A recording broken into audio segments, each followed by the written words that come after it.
पुढची बातमी नागपूरमधून आहे। नागपुरात मेट्रोच्या कामादरम्यान अपघात झालेला आहे। क्रेनची पट्टी तुटल्याने मेट्रोचा गर्डर कोसळलेला आहे। सुदैवाने अपघातामध्ये कोणतीही जीवितहानी झाली नाही आणि या संदर्भात अधिकची अपडेट घेणार आहोत आमचे प्रतिनिधी अमर काणे आपल्यासोबत आहेत। अमर, नागपुरात मेट्रोच्या कामादरम्यान हा अपघात घडलेला आहे।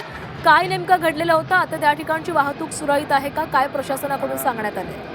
रात्रीच्या सुमारास ही संपूर्ण घटना घडलेली होती। वानाडोंगरी परिसरामध्ये हे काम सुरू होतं आणि त्या दरम्यान लिफ्टनी जो सेगमेंट उचलण्यात येत होता तो सेगमेंट अचानकपणे खालती सोडत असताना तो तुटला आणि तो खालती पडला। सुदैवाने याच्यात कोणती जीवितहानी झाली नाही, पण यामुळे परिसरात प्रचंड अशी खळबळ उडाली आणि एकूणच या संपूर्ण घडामोडीमुळे सुरक्षेचा प्रश्न सुद्धा निर्माण झालेला आहे। पण सुदैवाची गोष्ट एवढीच आहे की हा संपूर्ण सेगमेंट जेव्हा कोसळला तेव्हा तिथे फारसे कर्मचारी नव्हते किंवा कामगार नव्हते, त्यामुळे मोठी अशी दुर्घटना टळली असं म्हणता येईल।